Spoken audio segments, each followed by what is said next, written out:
So I want to thank you, Provost Griffith. I want to thank Dr. Henke, and especially, we just realized, Professor Horowitz and I, we actually have mutual colleagues in the field from Columbia and New York Presbyterian Hospital.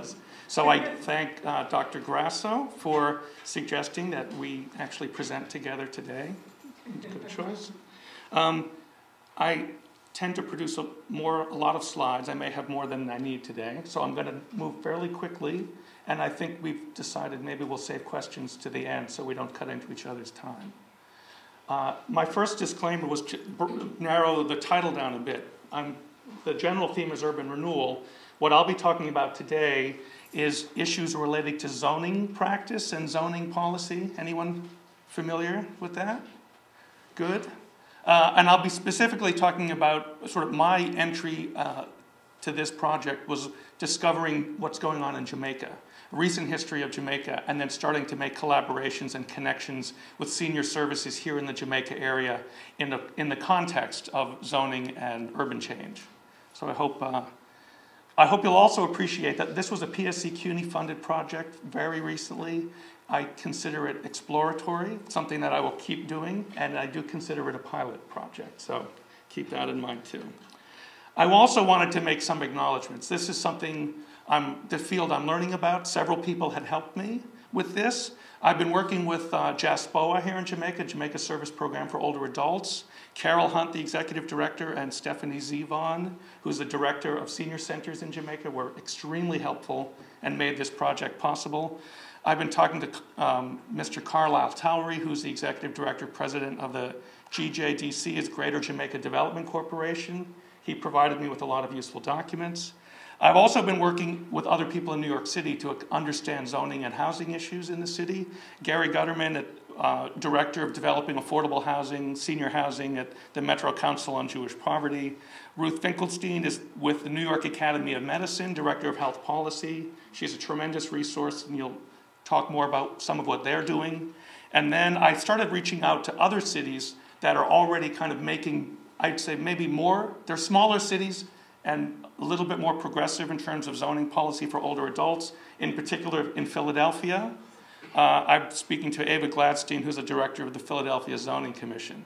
And then, of course, I want to thank PSC CUNY and the Research Foundation for really giving me enough money to actually pay my subjects to participate and purchase a camera and some equipment I needed.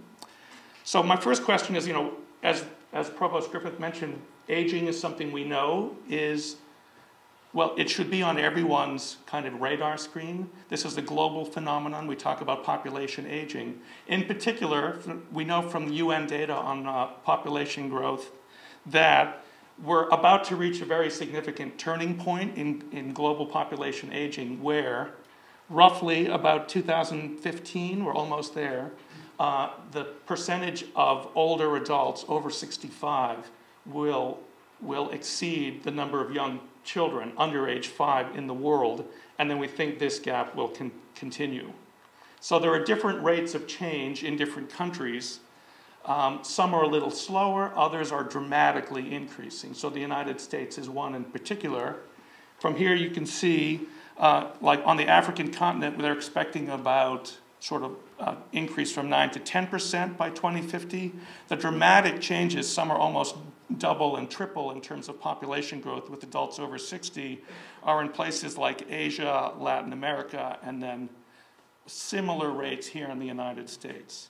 So with this change, there are other factors going on. The most important one being, along with longevity, there is what we know, what we call urbanization. More and more of this population that's growing and aging is living in large metropolitan areas and cities.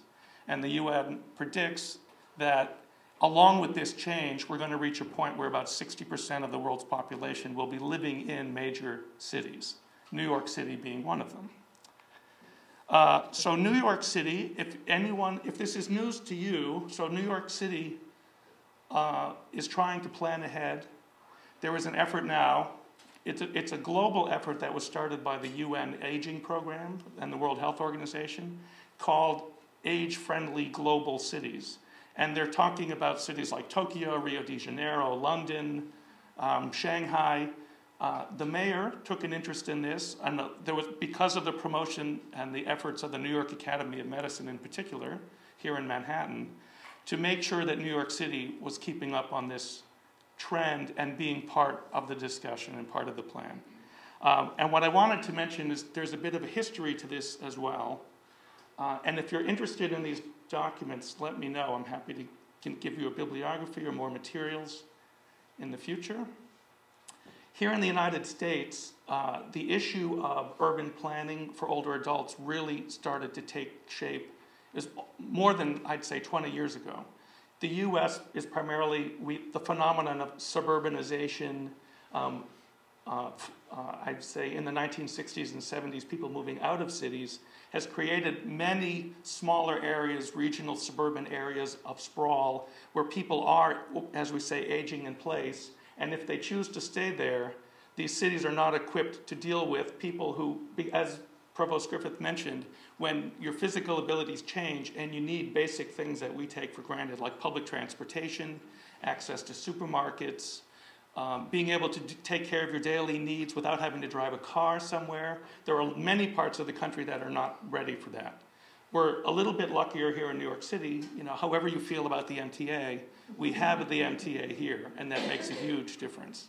So the AARP, American Association for Retired Persons, put out their own document in 2000 trying to target the more smaller cities and suburban areas, saying they have to pay attention to this, and starting to give them a blueprint for developing things like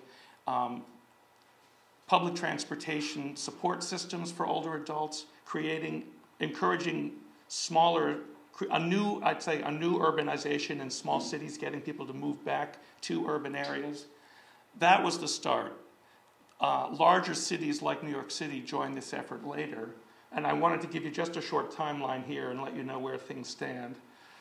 The Global Age-Friendly Cities project with the World Health Organization started in 2005. It still is continuing. New York City joined this effort, the initiative, in 2006. Well, I'm sorry. This is an interesting note. In 2006, the World Health Organization turned to the United States and said, who wants to join this effort? Which city is prepared to step up? Of all the places in the country, Portland, Oregon was the first one to step up. Obviously not as big as New York City, but they felt they were equipped to do it and tackle some of the recommendations and the policy changes. So Portland is actually ahead of New York City in some ways, too, and we're learning from them. And so other cities have joined. So New York City joined in 2007. Well, soon after the WHO was able to publish planning documents that they could distribute to other cities. In 2008, the New York Academy of Medicine put out its own document with extensive data they collected that's both quantitative and qualitative from older adults in New York City. They did focus groups in all the boroughs. They collected data from policy experts and city agencies, and they produced this document. This is available online. It's a huge document, but it's public access, and you're welcome to download it and find it for yourself. In 2010, just last year, the mayor took this to the next level and started asking every city agency to do their own self-reflection, self-assessment to figure out what they could do or what it could do to improve its services and accessibility to older adults. Part of it is finding social services online. Other things are actually changing city policy. One example is the New York Parks Department has proposed setting aside exclusive time at the city's public pools where only older adults could come in during their own time slot and swim. If they feel like it's too chaotic and crowded when everyone else is there. That's one example. It's a small step, right? It's a step. And then the exciting thing is that, so I'm a member of the American Public Health Association. This is really becoming a kind of global and policy issue just in terms of health education and public health. The theme for next year's APHA meeting is healthy communities, where they're realizing that health is not just a matter of some of the determinants we usually think of like individual behavior, but also just that cities and the communities you live in really do affect your health. and they want to start changing cities and the environment in which people live to support health and longevity. This is a little dense. I wanted to give you some of the highlights of what aging in New York City looks like. Again, we're expecting over the next, I'd say 40 years, about a doubling, 100% increase in the population of older adults. The poverty rate is higher than the national average among older adults. In New York City, about 43% say that they have some kind of a physical limitation. So I said aging really does matter. It's inescapable in some ways. Even though older adults are only about 12 to 13% of the population, they account for over 30% of pedestrian injuries and fatalities in New York City. So that makes a difference in terms of street planning. The biggest issue may very well be, sort of in the next 20 years, lack of affordable housing and the cost of housing. So 18% of older adults say it's very difficult right now for them to pay their rent. And that's been a big increase since 2003. At least, you know, we all assume New Yorkers pay more of their annual income on rent. Older adults pay even higher rates on rent, even if they're in rent-stabilized apartments. So, and then the big issue, there's a number here. Let me see if this works. The 217,000 people are on waiting lists now for affordable housing. And we think that that list or that waiting size or population is going to just continue to grow. So, and the cost of what we consider kind of supportive housing for older adults is, if you've ever looked into it for you or your parents or your grandparents, it's really outrageously expensive here. So, a private apartment, say what we call assisted living facility, could cost over $4,000 to $5,000 a month in New York City. So think about that. So at this point, the New York Academy of Medicine is trying to take all their data and projections to specific neighborhoods. And they've identified 3 in New York City. 2 of them are in Manhattan. Oh, that's a little faded, sorry. These white dots indicate where the New York Academy of Medicine wants to start doing what they call walkability surveys and recruiting older adults to be part of an on-the-street data collection, where they go out and with a checklist that's been developed by the city to start looking at, what are the problems in my neighborhood. So the 3 neighborhoods are the Upper West Side. I hope you can find that. That's there. East Harlem, Bed-Stuy, roughly there. And what I wanted to highlight is, so this is all of Queens. There are no pilot projects in Queens. And even though we know now Queens has the largest percentage of the older adult population in New York City, we have 30% of adults over 65. One of my real goals of this project was to make sure that I want to keep track of what's going on in Queens and talk to Ruth Finkelstein and other people and say, let's not leave Queens out of the picture here. And if we're going to do walkability surveys, maybe we can use those documents and collect data here in Queens. And particularly, so then the question is, okay, where in Queens? This is Jamaica, that circle. And when I came to York and started looking into, the population of Jamaica, I discovered this. These are city documents. This is developed by the Department of Housing Preservation and Development. Has anyone else discovered these documents?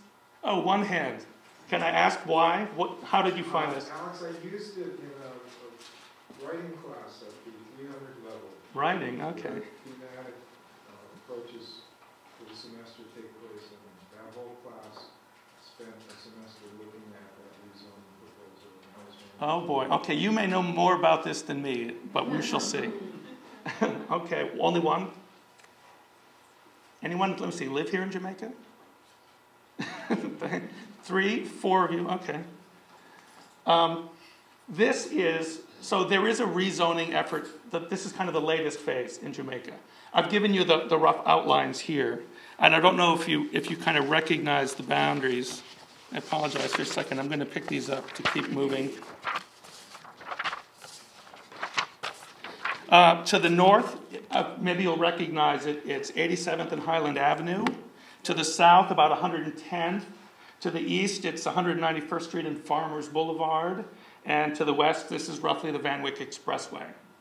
So this is all part of Community District 12, but only one part of it. So it's much larger. In this zoning area, it's roughly 368 city blocks, 778 acres. I'm getting different estimates about how many people actually live here.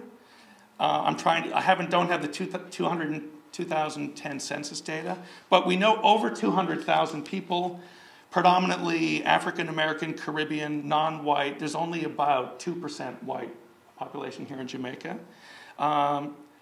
There were about 26,000 households or 26,000 people over the age of 65, about city average, about 12%.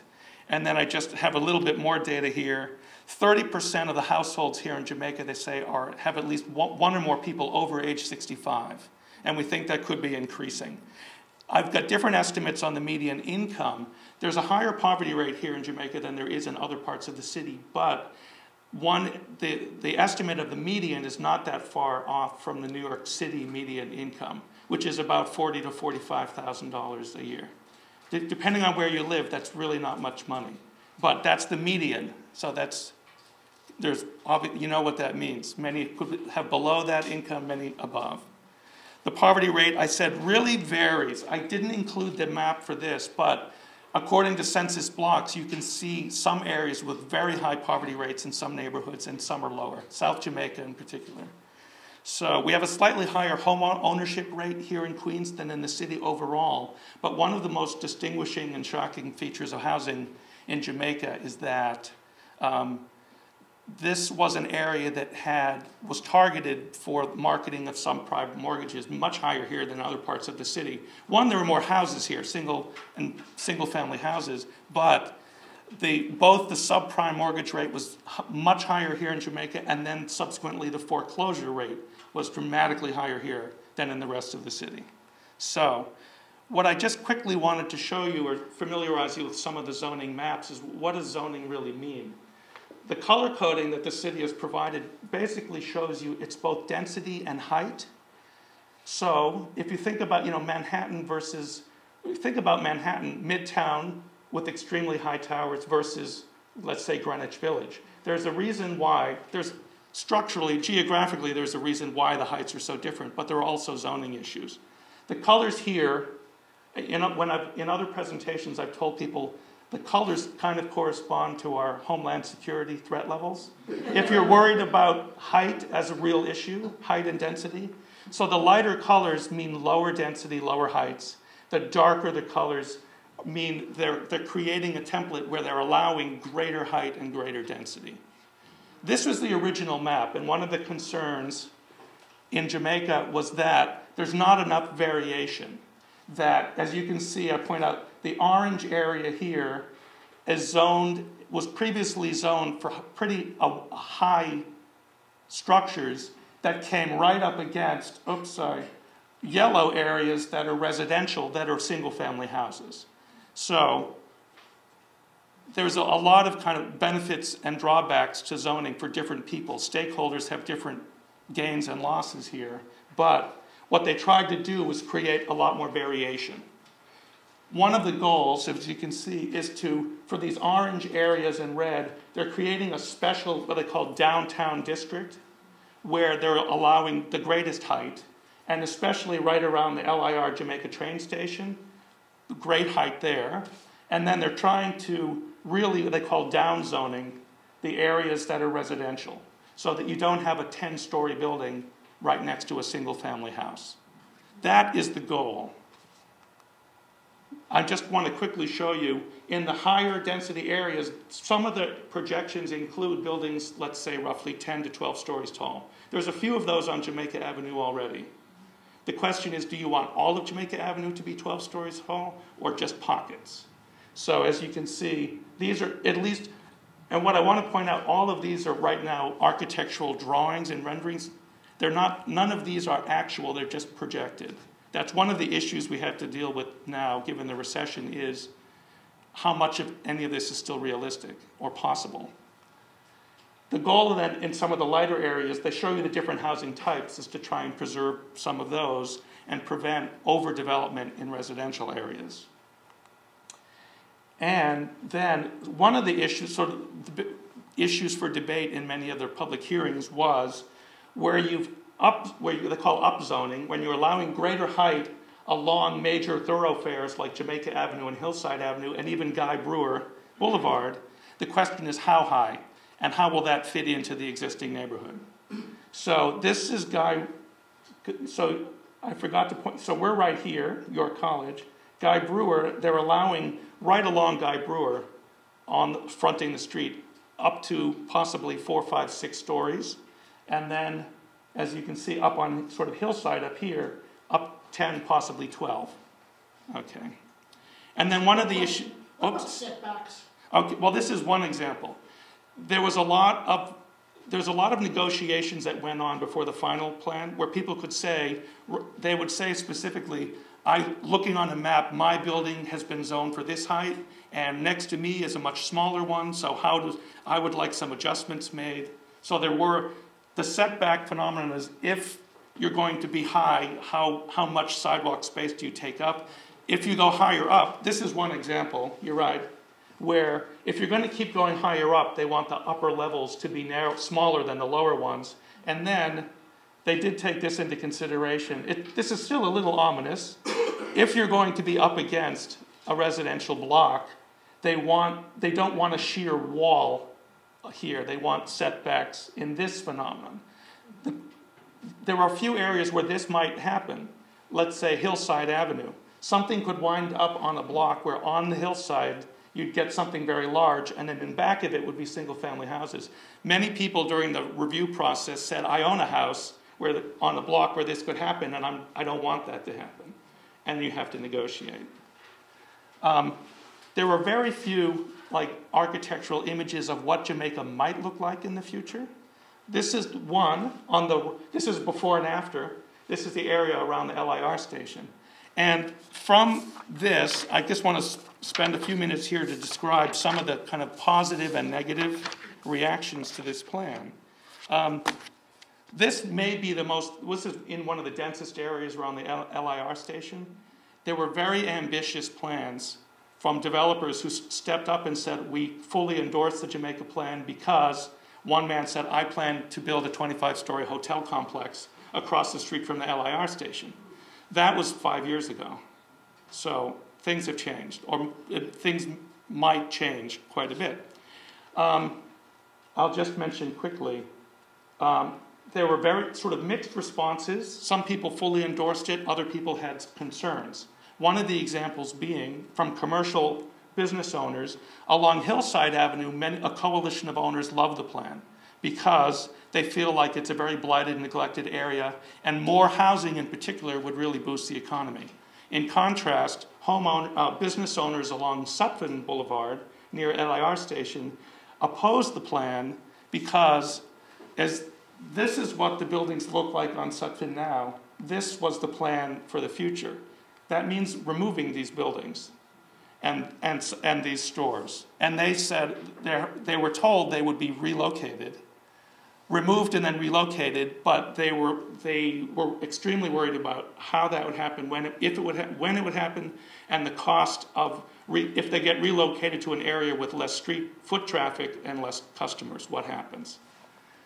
So one of the issues I will keep pointing out is, this was the whole plan was very optimistic at a particular point in time before the great housing boom bust and before the recession. So keep that in mind. More interesting, though, there's many pages from the public hearing transcripts where they would note who was the visitor, who was the speaker, and what were their concerns. So both Jamaica residents and elected officials started making specific requests for things like affordable housing, guaranteed affordable housing, community centers, supermarkets, more green space, public parks, and the response from HPD was basically, we're only providing a template, we're not involved in making local level specific recommendations for what should be there. We're creating a possibility of a range of structures. They do say some should be commercial, some should be residential, but they don't have a particular stand on exactly how sites should be used. So one of the important roles then of an organization like the Greater Jamaica Development Corporation is being a liaison between residents, officials, and the city, so that when a site becomes available or a shop goes empty, and if you've been around for a while, you've seen that on Jamaica Avenue, they can start getting involved in plans to see what could fill that space, or if that space could be something else, what could it be, like a public or city park. There's one piece of vacant land near the LAR station that used to be a manufacturing zone, a warehouse, that the city, the Greater Jamaica Development Corporation now wants to make a public park. But that may take a while too. So, just very quickly, what I wanted to tell you was about my study, and the purpose was to really talk to older adults in Jamaica, and without specifically asking them, I didn't say, how would you feel about having a 25-story hotel on Sutphin Boulevard, but I took the framework from the New York Academy of Medicine and the World Health Organization in terms of what it means to be an age-friendly community. And I developed a survey and focus group format to start exploring a sort of a needs assessment approach to Jamaica for older adults. What I did was, I did outreach to senior citizen centers through JASPOA and other organizations. So what I did was, the solid line is the zone, the redevelopment zone. I targeted senior centers within the zone, and one of my setbacks I wanted to mention, there were many, when I first submitted the proposal to PSC CUNY, there were more senior centers at that time than exist now. In the last year, due to budget cuts in the city and the state, I was planning to work with 6 senior centers. 3 of them were closed by the city. That was. Get this project done, guys. I know. Well, and things could get worse. What I wanted to just quickly mention: 50 senior centers in New York City were closed. 10 were closed in Queens, and then 3 of them were closed here in Jamaica. So that was a real shock and a crisis. In spite of that, so I actually exceeded my recruitment goals because there was tremendous interest. I started very broadly telling people I'm concerned about the future of Jamaica, and if you plan to stay here, what are your needs and concerns? And people were coming to me in the tens and dozens wanting to sit and talk. So I only had enough money for 60 people, and then I had to turn people away. So. That is when you started giving virtual dollars. Well, I didn't have, I don't know, coupons, gift certificates. I didn't have that. If you wanted to see my surveys, they were very long. I think I may have overdid it with people. I would sit with them and go through page and page and page of my survey. So lesson learned there. But what I'm focusing on was some basic demographic items. There were 9 questions there. Unmet daily needs. We refer to those as ADLs and IADLs.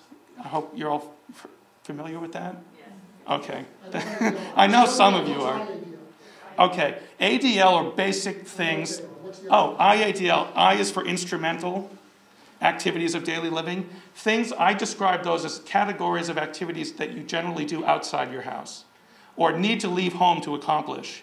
Grocery shopping, paying your bills, finances, things, getting to doctor's appointments. So I had 18 items there. From the framework from the World Health Organization, I wound up with 40 items that I would asking people to rate the neighborhood. What I wound up was a binary split. Just do you agree or disagree that these features even exist in your neighborhood? 40 of those. That was lengthy. 2 simple questions. Are you aware of this plan? And that was surprising results. And then the rest were focus group questions, which I still have pages and pages of notes from that. And then right now I'm just doing descriptive analysis here, frequencies. Just quickly with the participants, there were 60. I had to throw one out because the woman only answered 9 questions and then skipped the rest for some reason. So 68% female. Their age range was 60 to 90. The median age was 74. Again, predominantly African-American, Black, Hispanic. I was asking people what type of structure they live in. So 42% of the people live in apartments, 40 in single houses. it was important to me, I wanted to know how long they were here so they could talk about the history. So 40% have been here for more than 20 years, and some of them were here all their lives. That was fascinating. They remembered when this was farmland. And the other, so I'd say 68% of the people have been here for like more than 10 to 15 years, so that helped. The shocking thing was income. So more than half are living on less than $15,000 or $16,000 a year. Some of them are they're in subsidized housing that they're so poor they're eligible for that. The rest are not making, only a few were making, my limit only went up to, I said 25,000 or more. There were not very many making more. The other issue was cost. Less than 30% of the people said they're actually able to save any money each month after they pay their bills. And then again, so half are alone, 30% are living with spouse or family, living with some family members or relatives, not a spouse, and only 14% are currently living with the spouse. So similar to city rates or Queens rates, 48% are having disability with 2 or more IADLs, things they do outside of the house, like getting groceries and walking in the neighborhood. And then 20% with ADLs, things they have trouble with at home. So again, I want to tell you some of the results from these domains from the WHO checklist. And what this is focusing on is how older adults feel about these features: outdoor spaces, transportation, housing, etc. What I ended up doing from those 40 items is just pulling out the items that had the highest frequency of negative responses. And then I ranked those. So just to give you a sense of what their biggest concerns are. First of all, I asked people, I used the terminology that the Zoning Commission is using I said, is it the Jamaica plan? Are you even aware of the Jamaica plan? And are you aware of the special zone around the LIR station that will really be upzoned? So only a little over 50% had heard of the Jamaica plan. Even though this started in 2005, there have been public hearings for 3 or 4 years. The plan came out the final plan was issued in 2008, and people still hadn't quite heard of it. And then the question of JGURA, they're calling it the Jamaica Gateway Urban Renewal Area, is the LIR station. Only 30% had heard that terminology.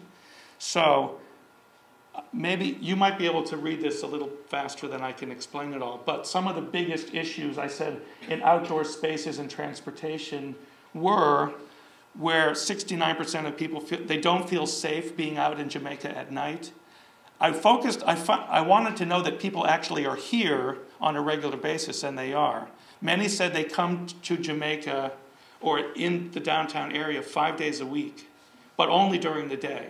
And then they try and get home in the afternoon because they find Jamaica Avenue in particular very treacherous and scary when it gets the after school hours, 3 to 6. It's so crowded, they said they have trouble walking around and people are bumping into them. But I mean, maybe that's the time you go there, that's the time they avoid. And then they don't like to be here at night. They don't feel it's safe.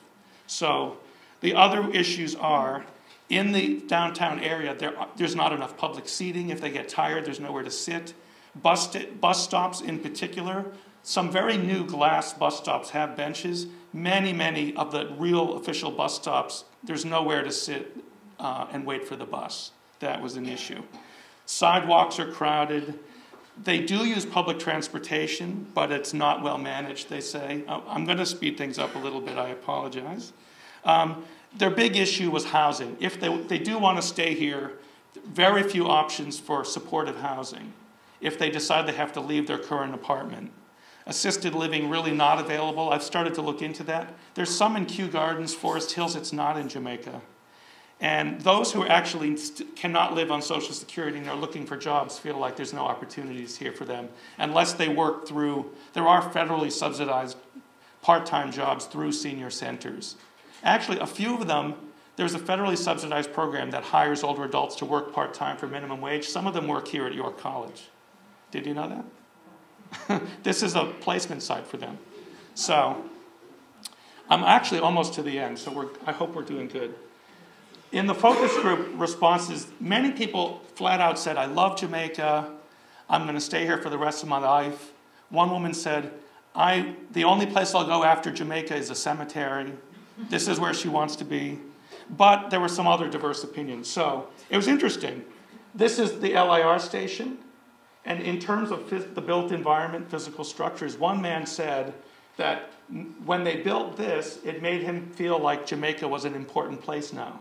That an architect, someone decided to design something that was so new and so different. That Jamaica is on the map, so to speak. Other people hate it, right? And so going back to the idea of single-family houses, one of the homeowners there said he owns one of the single-family houses. Even if the structures get maintained, he said he's noticed that there were more people living on his block now. The homeowners are starting to illegally subdivide and create two-family homes and three-family homes, or turning the basements into apartments. I think there's a great need for that. A lot of sort of immigrants and new arrivals especially, but he said if you live on the street, suddenly there's nowhere to park. He said front lawns, homeowners are turning their front lawns into driveways, et cetera, et cetera. And then he also said, I've been here a long time, now I don't know any of my neighbors anymore. So that was a concern. And then many people just said, so this is Hillside Avenue. If you've ever walked up and down Hillside Avenue, it's really hard to find like quality food supply outlets, like a coffee shop, a diner, no supermarkets. So one person said, the overall lack of respect for each other. I mean, respect for him would mean the city or developers would care to put supermarkets in our neighborhood. One of the features, I will say, there's a lot of drawbacks, sort of benefits and drawbacks to the zoning. One of the things I discovered recently is that parts of South Jamaica have been identified as what's called food desert zones. Has anyone heard of that? Yes? Fresh vegetables. It's lack of fresh food and lack of supermarkets. So one of the benefits to this will be is that in South Jamaica, they're inviting developers to build full-size supermarkets rather than the small bodegas that exist now. So that could be a benefit. What I finally asked people was, what do you like most about the area? I've already mentioned some things. They like the stores along Jamaica. Many describe window shopping, though, because the stores don't actually sell things that they need. Like, there's a lot of beauty supply, a lot of young clothing, right? Sneakers, jewelry. They don't need any of that. But they like to look in the windows. They go to Walgreens. And there's a Conway's now on Jamaica. Okay, so they go to Conway's. They go to Walgreens, they go to Rite Aid. There's not much else there for them. They don't go to the movie theater. That building is too new and it's not that inviting. I'm trying to think. The food, they really don't eat on Jamaica Avenue. There is a new Applebee's, but they don't go to McDonald's. They don't like to, anyway. Their senior centers also provide better meals, healthier meals. So there are a lot of advantages. They love the public transportation, though the infrastructure has some drawbacks. They feel safe during the day, but not at night. So what they like least, there's a real lack of economic diversity here. They would like to have nice restaurants where they could come and just sit with their friends, well lit, have a healthy meal. We don't have that here, not yet. Very crowded during certain times of the day. Pedestrian traffic is too much for them. The crime rate has actually been going down in Jamaica, but they don't feel like it is. They feel like it's going up, and they don't feel safe here. This is one of the things I wanted to highlight. If you see, on some side, this is Archer Avenue, right by York. On some parts of Archer Avenue, the bus stop, there are adequate benches. This is a bus stop. What this man is sitting on is a city plumbing conduit. There's nowhere to sit. This is the only place to sit, the corner of Parsons and Archer, by the Jamaica station. Someone is always sitting on this during the day waiting for a bus. So, and then this is kind of the worry.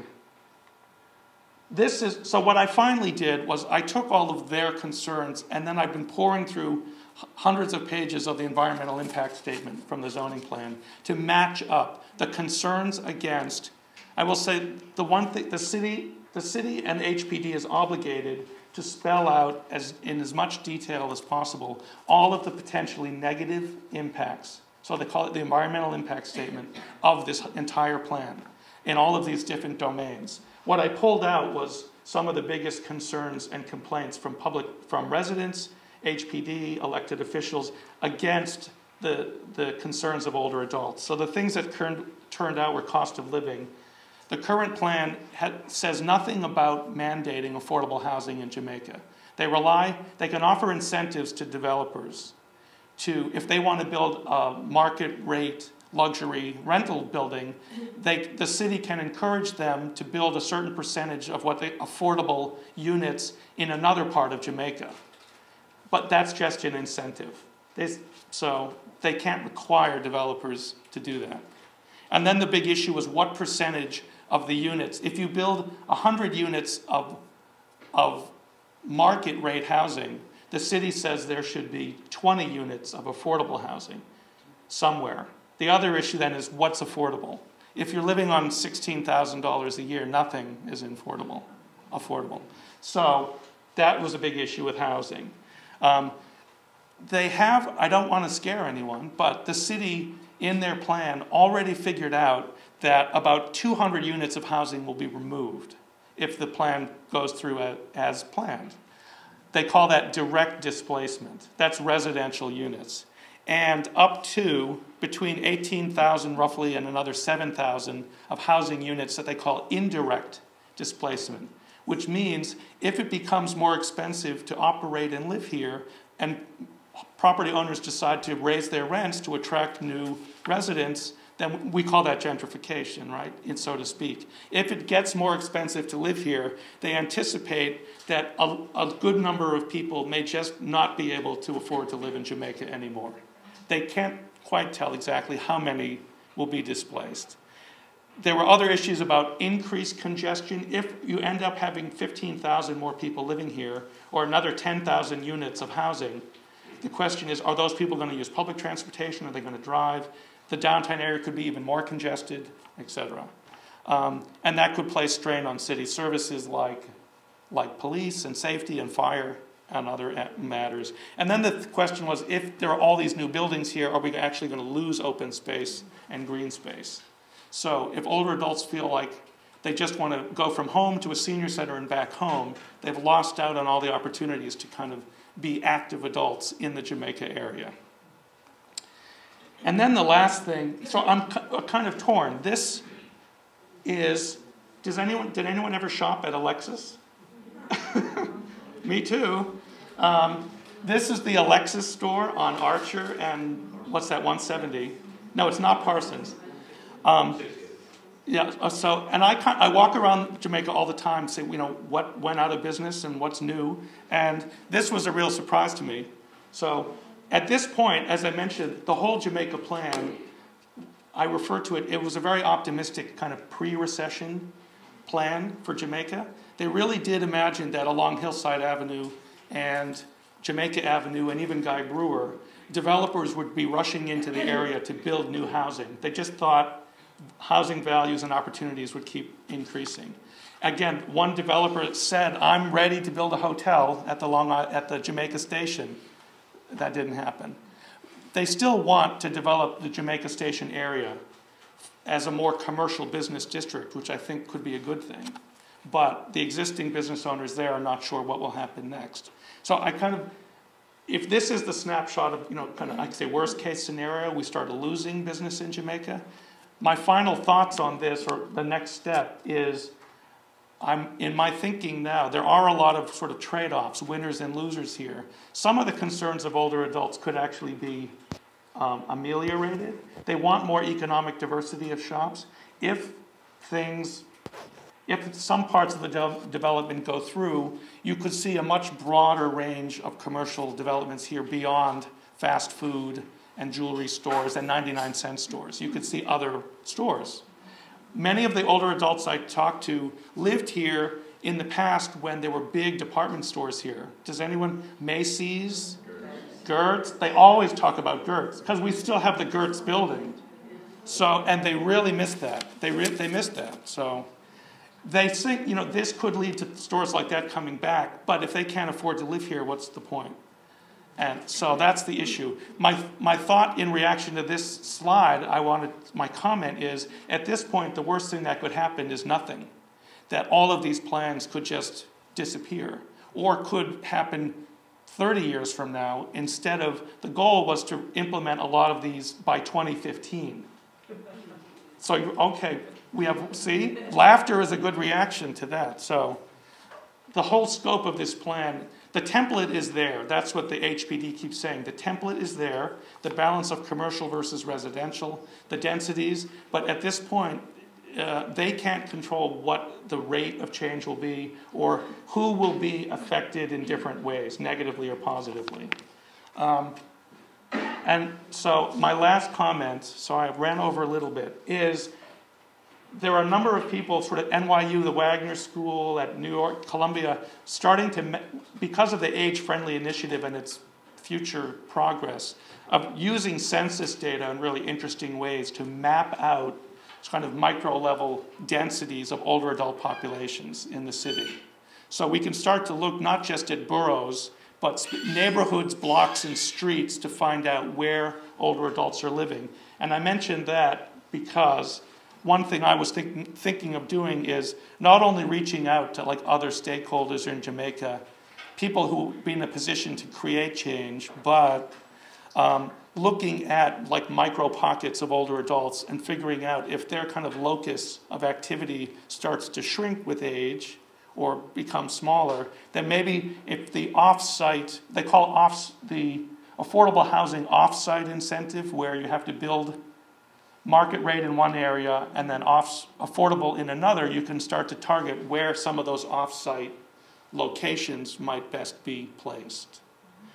That's another thing. And then the other thing I'm very interested in is the number of households that we call senior-headed households in Jamaica, where if someone is not living alone, an older adult's not living alone, but they may own the house and have other family living with them, or, you know, they may be the growing phenomenon of older adults actually becoming caregivers again of children, becoming parents again. If that keeps increasing, I think it'll be really interesting to broaden the scope beyond individuals, 65 and over, but look at their family units and their role in families. And then the final thing I'll mention, just in terms of the demographics of Jamaica, is we know the percentage of older adults will increase over the next 20 years or so, but also there's a big bubble right now, similar to the baby boom generation in Jamaica, of adults roughly age 45 to 55 now, who are, if you think about how long it might take to implement all of these changes or what the impact could be, they're about 10 years away from retirement. And the real question is now, what is Jamaica going to look like 10 years from now? Because this all may take 10 to 15 years to start realizing. The question is, when we talk about aging in place, and if you've heard that phrase, people want to stay here and grow old here. If you're 55 now in Jamaica, and you're already sort of employed part-time or underemployed, and you want to stay and be here when you officially retire at 65, this may not be a place where you can stay anymore, depending on who we're looking at. So I'm very interested, if this really can be if this can be a longitudinal study, is figuring out what this area will look like 10 years from now or 15 years from now. We're done. Thank you very much. So I think we're going to save questions till the very end. You can use this. Oh. I want to thank the committee for making the decision to put the two presentations together. As Alex said earlier, those of us who've worked in gerontology for a long time, we're a small group. So it's not a surprise that we have colleagues together. I have handouts in the back, and if anyone needs more of those, there's an email that you could reach me and I can electronically send that to you. Let me make sure I have mics here. So this discussion is based on a project that now is a publication in gerontology and geriatrics and higher education that came out in 2010. I've collaborated with Dr. Judith Howe and Dr. Robert Maiden for many years. Our relationship is that numbers of us have been very active in an organization called the State Society on Aging of New York. I'm a past president of SSA, as are Dr. Howe and Dr. Maiden, and that is part of the relationship that we have. So I'm grateful to them, and they're well aware of this. The aims of what I want to talk about is to address the findings that resulted from a project that I instituted in 2006, and that later became this publication. It said in press, because when I put this together, I didn't get the confirmation, and it has been published. But I want to highlight the fact of the wonderful ability of collaboration, which Alex has been talking about too in his work with New York City. So my work has been a collaborative endeavor with the State Society of Aging of New York, as well as the New York State Office on Aging. And that started under the administration of Governor Pataki, through a little bit through Governor Patterson, and the project is now over. Laurie Furr is one of the administrators from the Office on Aging, and she had been an author in one of this, and you'll see other individuals as well. Okay, so some of this might be a little bit of repeat, but I had to smile and chuckle at the issue of 2015, because in 2012, I was asked to join a project which later became Project 2015, which was an effort by New York State to plan for aging baby boomers. And that document has been a blueprint for New York State for years. And obviously, the number 2015 did not just come out of the blue, and that was part of what Governor Pataki's office asked, and my job as part of that very, very large team was to address the issue of geriatric rehab and anticipating older adults. So that I'm a baby boomer, okay? So this is, numbers of us have become interested in this, and whoever joins the circle of gerontology, often it has to do with people didn't start that way, but became that. So we know that these are information from the Bureau of Labor Statistics, the demand for employment for people working with older adults. Okay, we know it's going to be growing, and that is not necessarily just in healthcare. Okay, knowing something about older adults is an issue, as well as understanding aging, because what people forget about is this is the growing fastest segments in the U.S., and it's expected to double in 2030 to 9.6 million. Now, when we just got our initial review for the publication ready to go, the editor asked Dr. Maiden, Howe, and myself to really confirm our numbers. So we were sitting there at a conference on Judy's BlackBerry reviewing things to make sure the data was correct, and yes, it was, and people were just kind of surprised at that. Okay? You can get old and you can be healthy. We all know that. However, increased age increases risk for chronic illness and disability. So some people do avoid that, but it increases the risks. So just so we have an understanding of workforce issues, as an occupational therapist and a clinician, part of what I've been doing for a very, very long time is trying to increase interest in working with older adults, and that does not mean nursing homes. But it also, in my rather lengthy career, so I graduated from Columbia University in 1975 and started really working with older adults probably by about 1980-something, and since completing my doctorate in 1995, that I've done an awful lot of that after completed my doctorate at Fordham.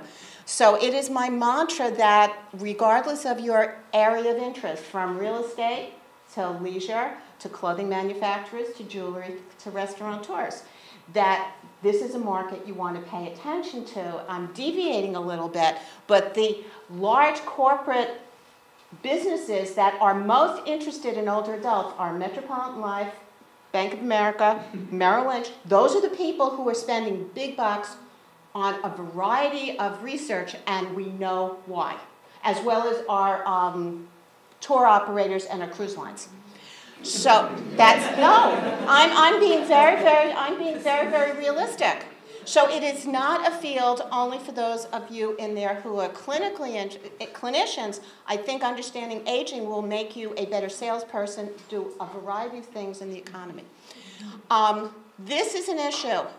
Okay, I don't have to restate this. And we have Dr. Robert Maiden and Dr. Pat Maiden, husband and wife, who will collaborate together. So that's not a typo.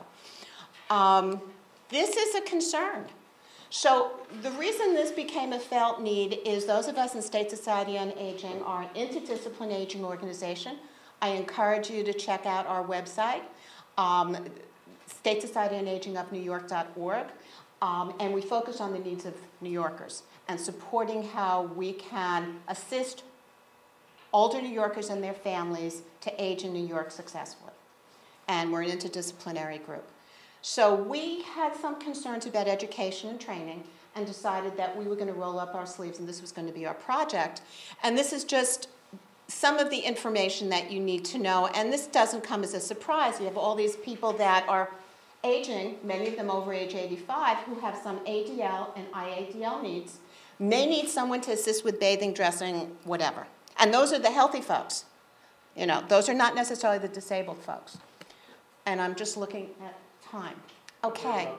So what struck me is the shortage of physicians. I'm not a physician, but I came to York from Stony Brook University, and Dr. Howe has a faculty appointment at Mount Sinai, one of the few medical schools that has a long history of training geriatricians. Dr. Robert Butler, who has recently passed away, what may be considered a father of gerontology, who is the first director of the National Institute on Aging, was in part Dr. Howe's mentor. So she would bring a lot of information from the medical schools, which she saw in geriatric medicine, to our group. Dr. Maiden is a clinical psychologist. So we have a shortage, as well as a shortage of geriatricians. These are Institute of Medicine, we're talking about highly reputable folks who've come up with this.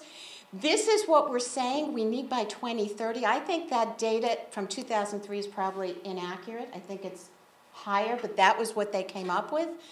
What was somewhat horrifying to me when I put this literature review together for this article is, if there are social workers here, and I'm wrong, I hope I'm wrong, but that was what I found. Only 5% of social workers are trained in aging. I know they're working really hard to maybe make some changes. This is an issue from nursing, although the Hartford folks are working very, very hard. So for those of you who are, do we have anybody from nursing here? Nursing folks are working very, very hard. Dr. Terry Fulmer, the Dean of the School of Nursing at NYU, who has recently got incredible accolades and has joined a number of prestigious groups, has made it her personal mission of making sure nurses know something about older adults. So we know in terms of occupational therapy, this is straight, not from our professional organization, but from the Bureau of Labor Statistics. Physical therapists say that. Some of the data is how many positions they can't fill. Some of that is how we're getting that. And that, we just don't have this. And for those of you who want to look at this report, just put it into Google, IOM report, and it's going to pop right out for you. So what we did, and I was a facilitator for pulling this together, is we held listening sessions across New York State in collaboration with New York State. And we held a number of them in New York City, because when you look at this, you'll say, okay, well, how did they get to 8? There were 3 held in New York City for different reasons, issues of Southern Westchester, issues of Isabella, for those of you who know that, in the Bronx. They hosted one. And this is what we wanted to do. There were flyers sent out to key stakeholders. New York State sent out information. The participants from all of these were 355, and they were a convenient sample. Okay? And it's a qualitative study. The way we did this is we had students primarily students, but often not, at least 2 people who are recorders at each session, including Jennifer Rosenbaum, who is the Senior Policy Analyst for the New York State Office on Aging. Jennifer attended most of these, or Lori Furr, who is in that office as well. And they would sometimes have their folks do this, so we are indebted to New York State. This was not funded, this was volunteer efforts, but we needed a partnership because of the limits of what we could do as volunteers, and New York State stepped up to the plate. So this is what we wanted to find out, and I think the big issues are show you what the findings are. And as I said, I have some handouts there. This is Jennifer Rosenbaum and Lori Furr. They had PowerPoints that they shared with New York State. You have to understand this. And they, I was in touch with Jennifer before this. New York State, she is, even with administrative changes, she is a civil servant, so that when you have a new administration, you usually, sweep things clean. So Michael Burgess is no longer the director of the Office on Aging, but the civil servants there are still there, and she said that I could use her material with her blessing. Okay, so we're a pretty big state, and I'm here, now I'm over here, but I used to be over here at Stony Brook, and my mission was to make sure I had colleagues across the state that I could call and host a session, make sure we disseminated information, that we make sure we invite the stakeholders for every region. Okay, my colleagues in Rochester were absolutely wonderful. I'm also participate in what's called the Geriatric Education Centers. I encourage anyone who's interested in that to get free education. It's your taxpayer dollars at work. So please contact them. There is a Geriatric Education Center at University of Rochester, and they were most helpful. So, questions posed in each listening session. This is what we asked. So to make sure this was a real research study, what we wanted to do is everybody gets the same open-ended questions. Okay?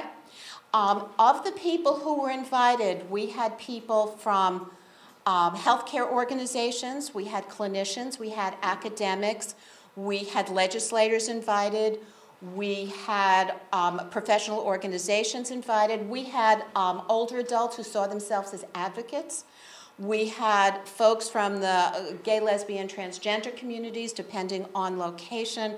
We wanted to be able to say that everyone was welcome to share their perspectives so that we could see what we could do as we would all move forward together. That was the idea, and our concern was more education about aging. Do you see this? What should we ask people to know? How should we provide information in a world that now has different kinds of technology available to it? Should there be separate credentials and certification for folks who work with older adults? How should we infuse gerontology information within college curriculums? And I want to just highlight information from another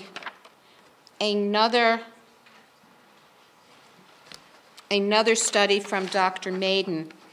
And I'm not, okay, here we go. Dr. Maiden spearheaded a study that he had personal interest in, and he also did this in collaboration with the SSA.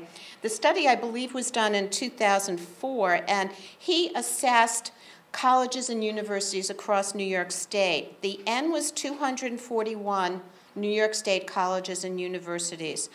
Of that number, as of 2004, we do not believe anything has gotten better. Only 137 schools offered no courses, no freestanding courses on aging whatsoever. Okay.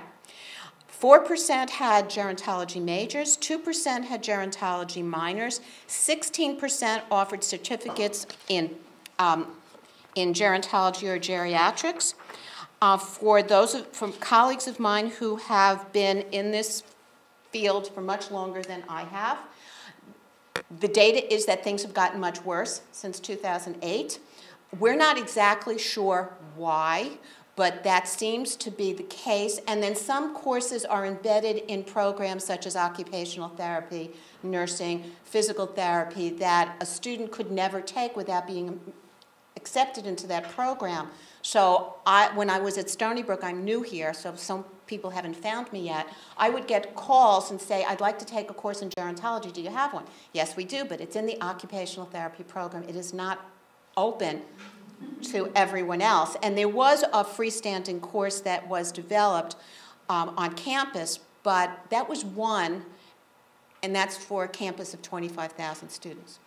So that has been a concern, not just of mine, but mine and numbers of folks, including, I believe, the Institute of Medicine highlights that as well as what's the ability of organizations to support education and training for their employees. And we asked people if they had other comments. Okay. So what we saw was this is a qualitative study, so we were looking at key themes. And this is what came out of that. And you can see the authors for this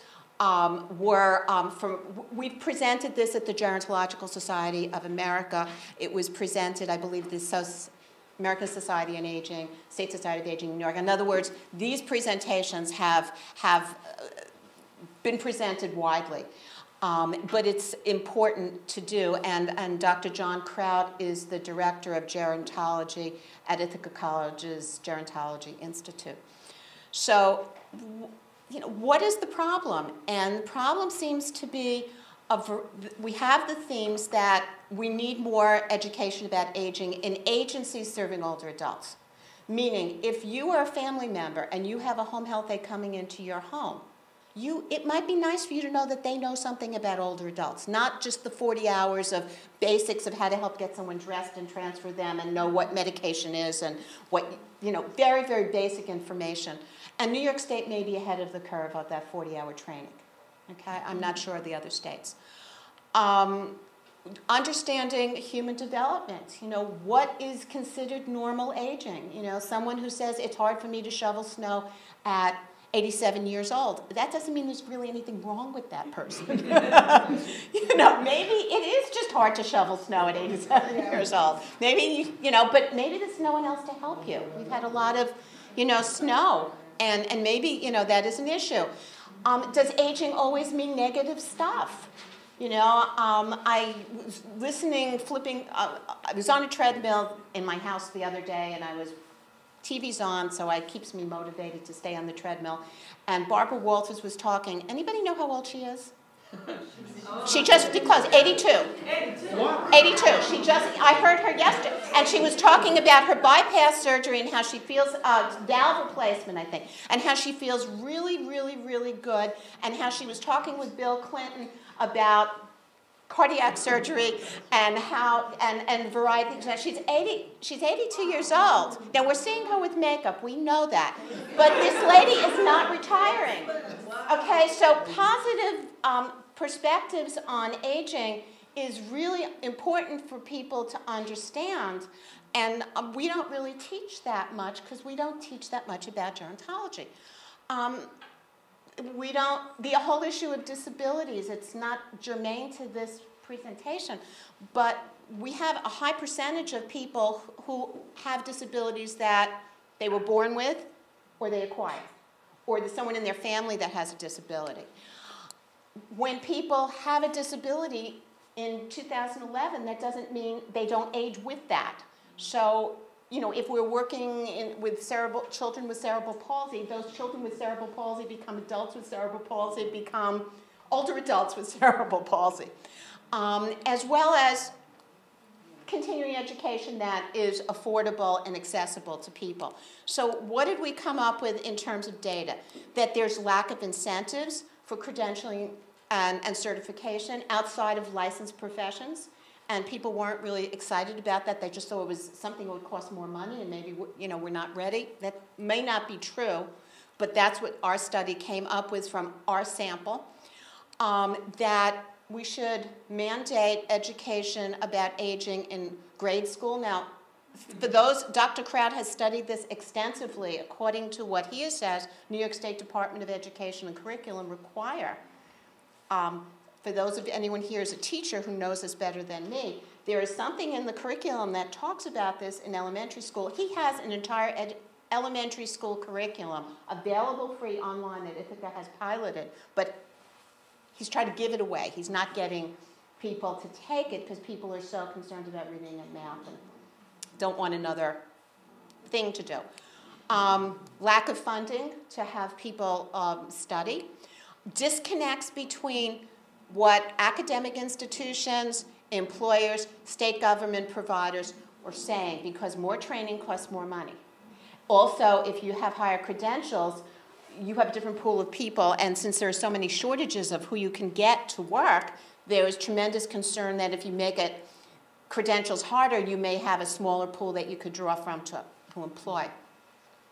So this is a slide that is came from a past president, SSANY's President's Circle, and also the work of Jennifer Rosenbaum, Dr. Howe, and a number of others.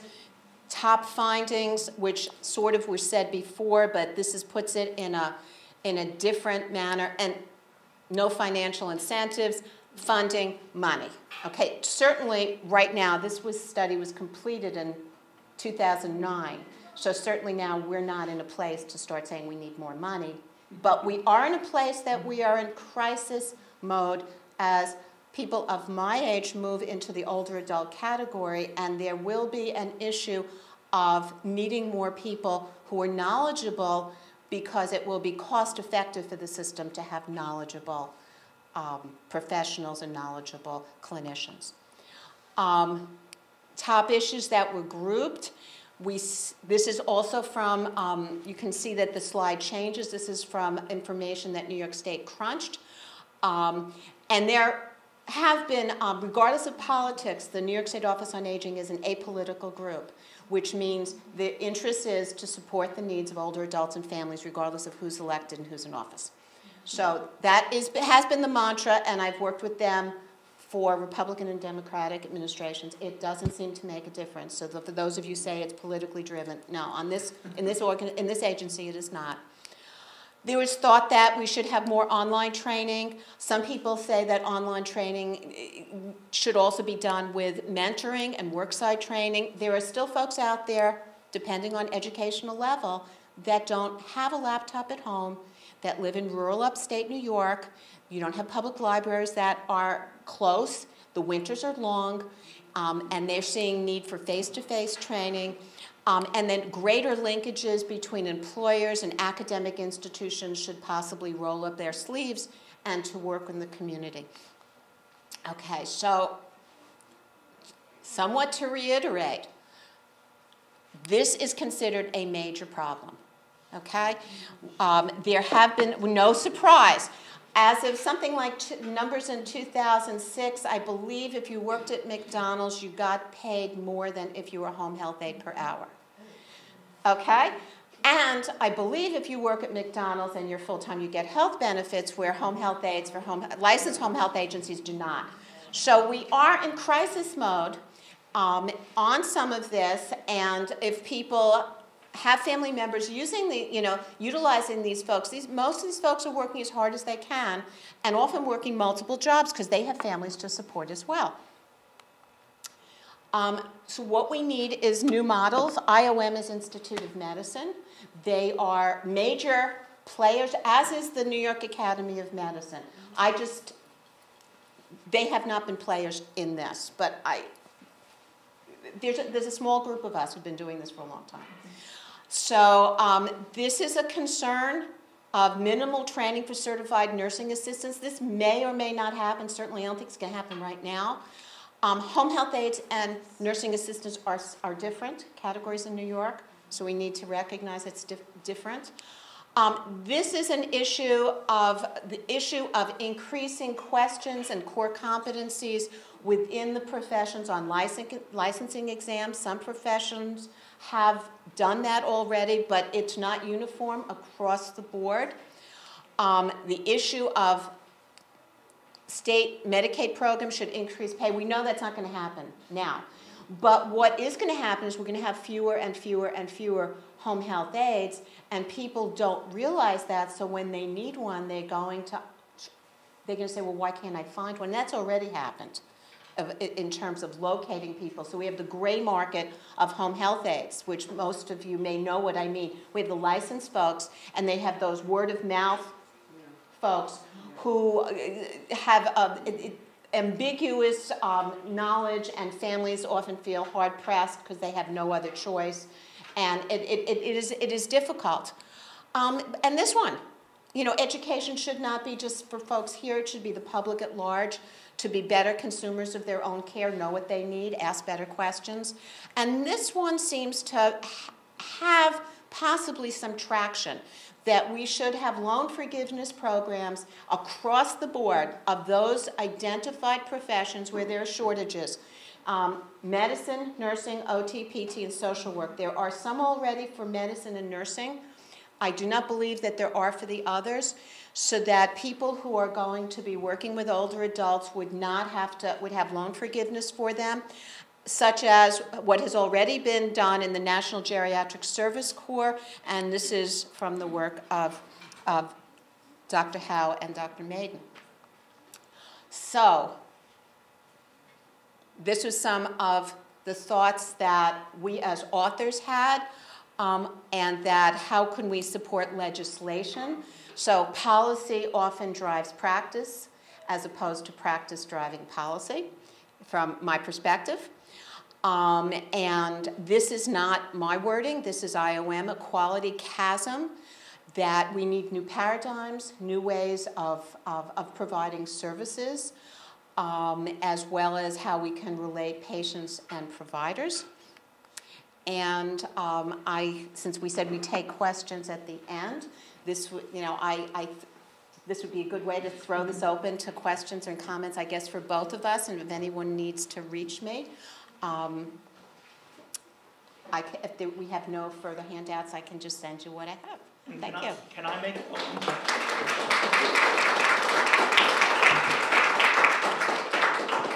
I wanted to make a plug. I'm sure you probably, well, maybe you do and don't know this. So your college is the only CUNY school that has a bachelor's program in gerontology. Okay, you didn't know that? Oh, so I'm one of the teachers. And you can take our classes at any time. It doesn't matter what your degree is. We have a lot of people doing minors in gerontology from the PA program, the nursing program, social work. We welcome you. My colleague is in it, Professor Lane, in the back. Gerontology 101, 201, 301. We would love to have you in our classes. Okay. Good. Yeah, I don't know if my colleague knows that. A new colleague.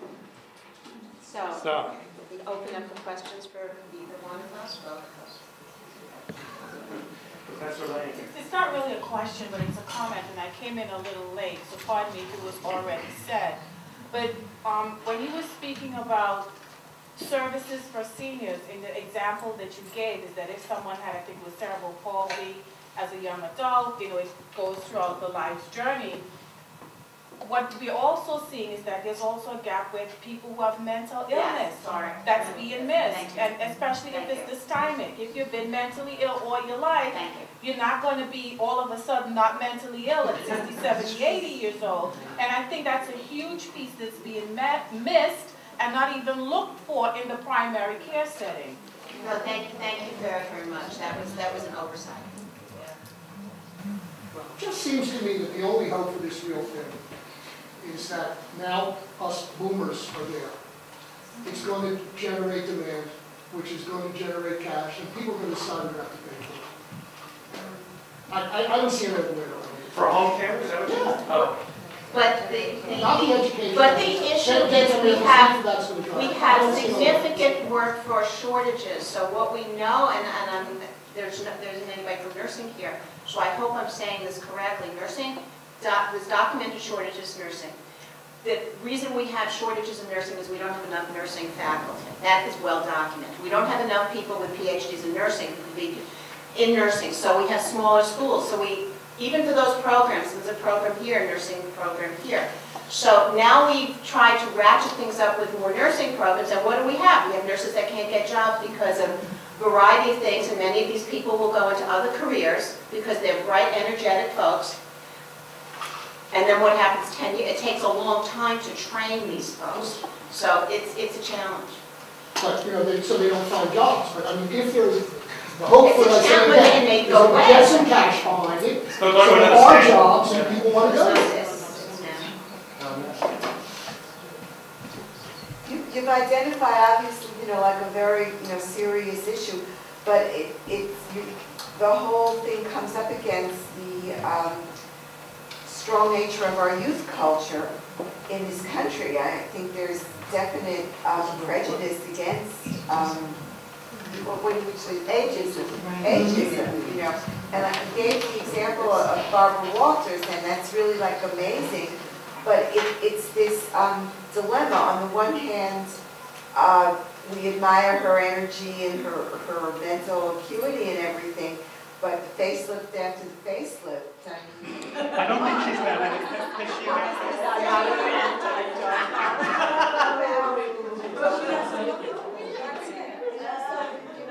We cannot confirm nor deny that she's had it.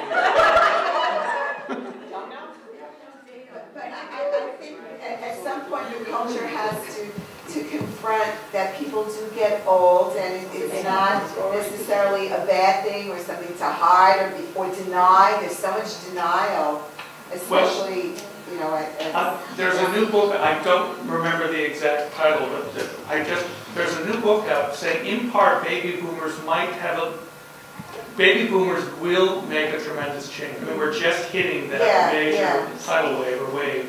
But there's also a bit of a reality check. Many people are now starting to say baby boomers might have to lower their expectations a bit. They might not be able to completely transform the aging process. So it's a reality check not just for youth, but for people who are now 50 or 55 or 60. I just want to make one comment. I'm sorry, that yes, you should when you're 60, you should start thinking about workforce issues, because 10 years from now, you're going to have to start looking for these things or setting that up. So I think there's a mistaken perspective. This is my view. Some of it's based on literature, some of it is me. And I've heard this from students, and I think there's a perception that in the United States we're a youth culture, or if you're in the UK, you're a youth culture, and things are really that different in Asia, where the culture did, and it's not. So this is an international phenomenon. The Japanese live longer than we do, and they are having major problems. China is having major problems. India. So this is not where age is historically venerated. This is an international phenomenon, and each culture is struggling. Just maybe, I don't know if the last caveat, but one of the other issues that are coming up as we go, as the population ages, we have pockets of elderly at ages that we don't even know what they are capable of. Yes. Normal, healthy aging, you know, what is a centurion, and how many centurions have we had in the past? Well, now we have a plethora of people over 100 years old, and we don't know what they're capable of. We don't know what a 90-year-old is capable of, or even what their needs are. We also have a whole group of people who are living longer than their age expectations, like the AIDS population. The AIDS population is living much longer than originally thought they would be capable of. They are showing other types of disorders and disabilities that we didn't even expect them to live so long to have those kinds of problems. So I think that there's not only a deficit in terms of folks helping the elderly in terms of education, but there's also a real need for knowledge-based in terms of these populations. We really need to know more about what's there and what their needs are. In terms of the kinds of life situations that are expected are much faster. People have to interface with computers when they're 90 years old. They never had to do it in generation before. There has been some tremendous pressure placed on the National Institute of Aging. Most recently, I believe as of 2010, that the way funding and medical research has been funded, that it get more bang for your buck to understand aging, and I forget who just was spoken, I'm not sure if it was the American Society of Aging. There's a variety of things that have been distributed to a variety of us, so that for this very, very reason, in terms of what to tackle to support functional abilities of people across the lifespan, to see if people can do more, if they're more knowledgeable, or lifestyle changes. There's an age lab at MIT, Massachusetts Institute of Technology. They generally always have someone presenting at ASA, and GSA is Gerontology Society of America, American Society on Aging. It would blow you away, the number of products and like home design features, the physical world is being redesigned exactly for that. Thinking, what does a 90-year-old person need in a laptop that a 20-year-old person doesn't? I mean, it's not just opening jars, you know, anymore, opening milk cartons. It's almost everything that you come in contact with. So, yeah. Soda cans. Oh, beer cans, yeah. Cars, too. In Florida, they really are anticipating that people are going to be driving until they're 85 years old, for the most part, with some limitations that cars have to change. So, I don't know if GM has tackled it. New York State has tackled the driving issue based on Project 2015. Some of you, if I say this, you'll smile because you know what I'm talking about. Fluorescent yellow lines so that you can stay in lanes. We used to have white. After the report came out, the Department of Transportation, New York State, ran with it. The signage that we now see, the larger letters, the signage was changed in response. That was under when Governor Pataki, he mandated every office across New York State, including corrections, to provide his office with what they were going to do to address aging based on Project 2015's recommendations. And transportation saw that they were worried that people crashing because they couldn't see how they would get, and they ran with it, and it wasn't that expensive to do that.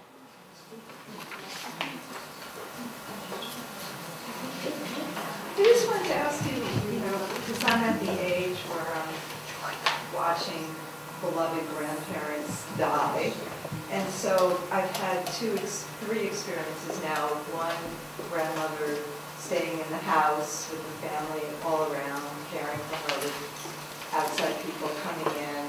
Another grandmother in my husband's family placed in a nursing home. I'm just curious about the two of you, your vision of what would be an ideal way for I mean, this model, you made some remarks about the nursing home, the pejorative tone in your voice, right? Because of funding issues right now. But what exists besides being in the home? What does it mean beyond staying at home? No, I'm just curious what your vision of ideal care would be for older people. Is it outside of these two existing models? So either at home or nursing home? Yeah. Oh yeah, I mean, we're way beyond home and nursing home at this point. But the question is affordability and range of services. Supportive housing is a category of housing all in the middle, so to speak. But, between your own apartment and a nursing home, there's a wide range.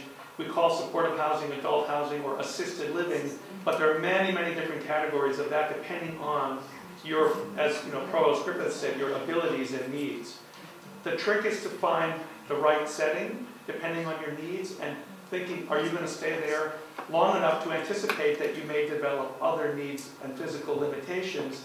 And can you find one place that we saw sort of levels of care that can support you, or do you have to move from place to place between home and nursing home? But the question is cost, and the question is, are people willing to develop these in enough places to anticipate the need that's going to happen very quickly?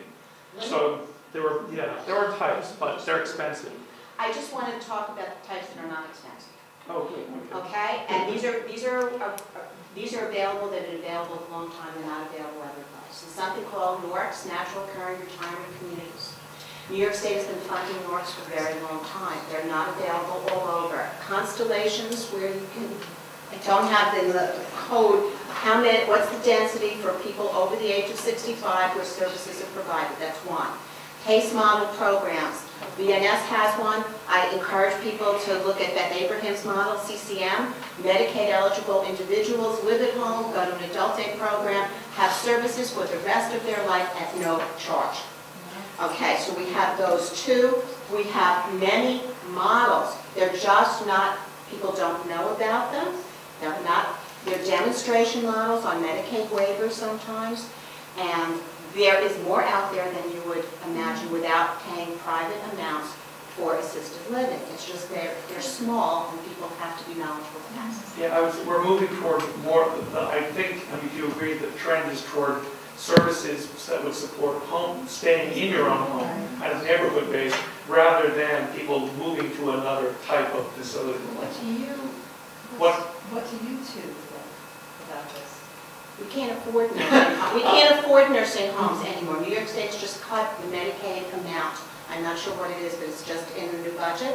So there's a good place for, you know, there's some people that need that kind of care, but nursing homes are concerned because they're overbedded at this point. I believe data for 2011. We always need them, but the issue is to move long-term care into the community, except for those people that need it, and that's a whole different.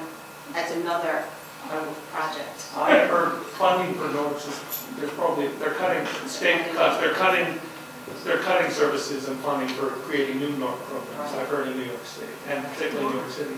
My mother is right now very interested, living on her own in Massachusetts, very excited about there's something called co-housing.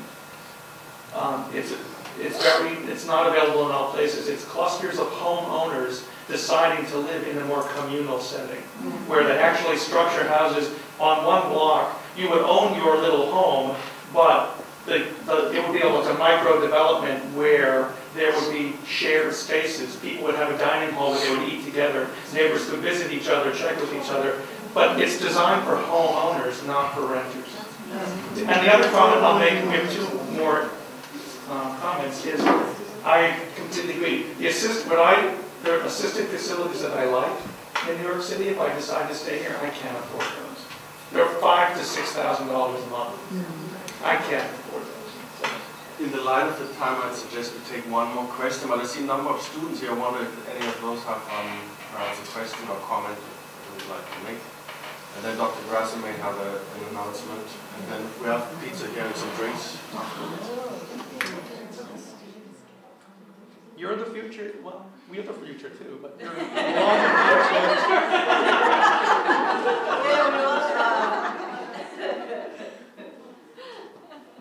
What are your degree programs? OT. Oh, all right. We're speaking to the choir. And my colleague, I know my colleagues. No? A comment on housing? Okay. Oh, yes. I repetition from having something to say. For myself, I have parents in their early 60s, and I find myself talking to them about their future, wondering if they are conscious of what is their life going to look like when they're 75. How is their body going to be?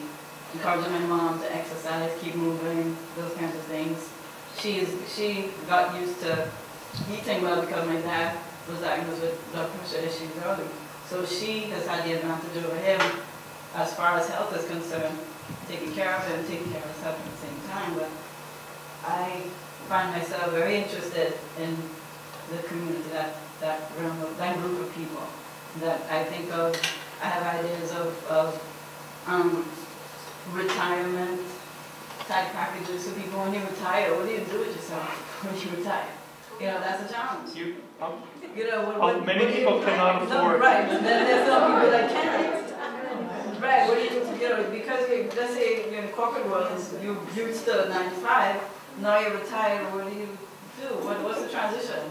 That's a huge question. Everyone has to ask that for themselves.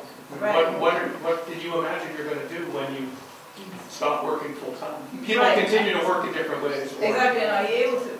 or earn money. Many people, they just can't, when they retire, they never quite plan their finances. They really cannot afford to stop working. Right, I worked at People into their 70s, 80s. Right, I had a coworker that was 75, and she said, I can't stop, I can't stop, I can't afford to stop.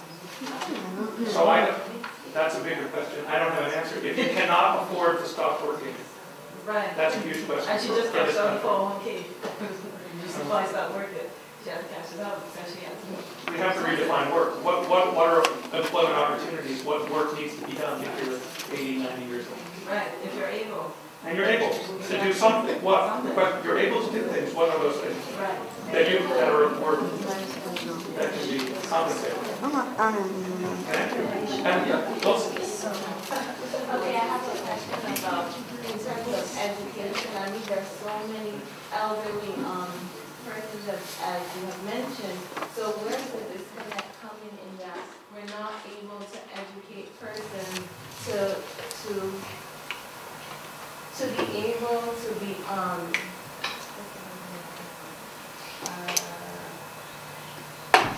to be qualified enough to deal with the elderly?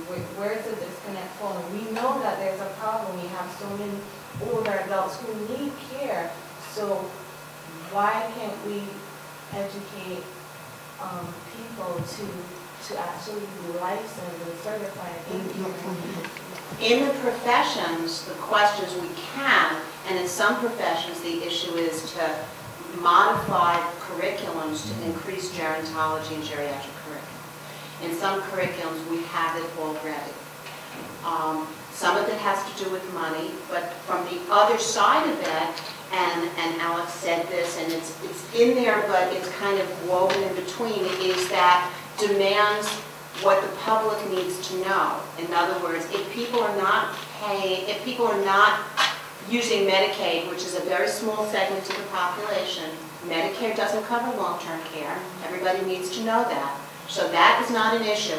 If you're hiring somebody and you're spending more dollars, the public needs to know. Maybe you only hire those people that can show you that they have some knowledge base.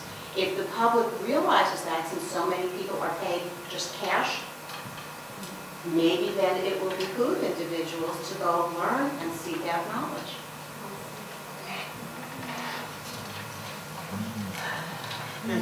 Thank you.